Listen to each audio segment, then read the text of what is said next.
Legal support Bangladesh চ্যানেলের পক্ষ থেকে সবাইকে স্বাগতম। আমি আছি আপনাদের পাশে অ্যাডভোকেট মোহাম্মদ জাকির হোসেন। আজ আমি যে টপিকটা নিয়ে বেসিক্যালি আলোচনা করব, সবসময় আপনারা জানতে চান যে থানায় মামলা করলে কি কি সুযোগ সুবিধা পাওয়া যায় বা থানায় মামলা করলে কেন ভালো, এই বিষয়টা আপনারা জানতে চান। এই বিষয়টা আমি খুব সংক্ষেপে আপনাদেরকে বুঝিয়ে দেওয়ার ট্রাই করছি। থানায় মামলা করলে কি কি সুযোগ সুবিধা আছে আর থানায় মামলা করলে কি কি অসুবিধা আছে। ফার্স্ট অফ অল, একটা মামলা হয়েছে, সাপোজ আপনি যে কোনো একটা মামলা করতে পারেন থানায়। ধরে নিলাম যে মামলাগুলো বর্তমানে সবচেয়ে বেশি হচ্ছে যে মার্ডার মামলা, অথবা আপনার মারামারি মামলা, অথবা ধর্ষণ মামলা, অথবা নারী নির্যাতনের মামলা।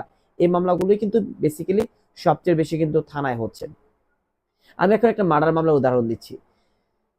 সাপোজ একটা ব্যক্তি মারা গিয়েছে, এখন আপনার পরিবারের সদস্য মারা গিয়েছে, কিন্তু আপনি কে মেরেছে সেটা আপনি জানেন না।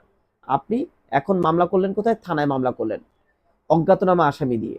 এখন যদি আপনি মনে করেন যে আপনি আসামি স্পেসিফিক আছে, আপনি স্পেসিফিক দিয়ে কিন্তু আপনি মামলাটা করতে পারেন। আর যদি মনে হয় যে কারা মেরেছে এটা আপনি জানেন না, তখন কিন্তু রাষ্ট্রবাদী হয়ে কিন্তু অটোমেটিকলি মামলা করে দিবে।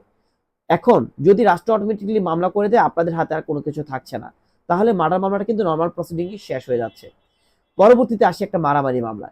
সাপোজ আপনার দুই পক্ষ মারামারি করেছেন, মারামারি করার পর এখন আপনি ভাবছেন যে আমি থানায় মামলা করব নাকি কোর্টে মামলা করব। থানায় মামলা করলে আমার জন্য কি কি সুযোগ সুবিধা আছে?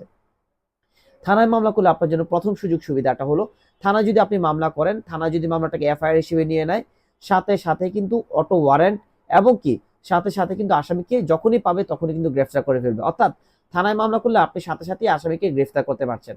সেকেন্ড সুবিধা, থানা যখন মামলা করবে, গ্রেফতার হওয়ার পরে কিন্তু যদি কোর্ট থানা মনে করে যে তাকে কোনো কিছু উদ্ঘাটনের জন্য, কোনো কিছু বিশেষ তথ্য প্রয়োজনের জন্য তাকে কিন্তু রিমান্ডে নিতে পারে। অর্থাৎ আপনি কোর্টে মামলা করলে কিন্তু কোনো সময় কিন্তু আপনি আসামিকে রিমান্ডে পাঠাতে পারবেন না, কিন্তু থানায় মামলা করলে যদি থানা মনে করে রিমান্ডে পাঠানো দরকার কোনো তথ্য উদ্ঘাটনের জন্য, সেক্ষেত্রে কিন্তু অবশ্যই রিমান্ডে পাঠাতে পারে। আর থার্ড সুযোগ সুবিধা হলো যে এই মামলায় কিন্তু আপনি প্রথমে অ্যারেস্ট করে ফেলতেছেন, পরবর্তীতে কিন্তু মামলাটা তদন্ত হচ্ছে থানার মাধ্যমে। অর্থাৎ আপনি কিন্তু একই সাথে সকল কাজগুলো করতে পারছেন। অর্থাৎ থানায় মামলা করার সাথে সাথে হচ্ছে কি, আপনি আসামিটাকে অ্যারেস্ট করে ফেলতে পারছেন এবং পরবর্তীতে তদন্ত হচ্ছে। এই তদন্ত প্রেক্ষিতে যখন আপনার সত্যতা পাওয়া যাবে, তখন কিন্তু থানা মামলার চার্জশিট দিবে বিজ্ঞ আদালতে। আর চার্জশিট দেওয়ার পরে কিন্তু মামলার প্রসিডিং শুরু হয়ে যাবে। এ হলো মামলার উপকারিতা যদি থানায় করেন। এখন জানতে চান যদি থানায় করি তাহলে অপকারিতাটা কি হতে পারে। এখন অপকারিতা দেখেন, সত্য কথা বলতে গিয়ে একটা কথা বলতে হচ্ছে আপনাদেরকে, যদি আপনারা থানায় মামলা করেন আর যদি সে কোনো প্রভাবশালী হয়, সেক্ষেত্রে আপনাদের ধারণা হতে পারে যে থানা থেকে কোনোভাবে বায়াস্ট করে ফেলে কিনা, অথবা যখন তদন্ত করবে তদন্ত করার সাপেক্ষে কোনো ধরনের বায়াস্ট সাক্ষীরা হয়ে যেতে পারে কিনা।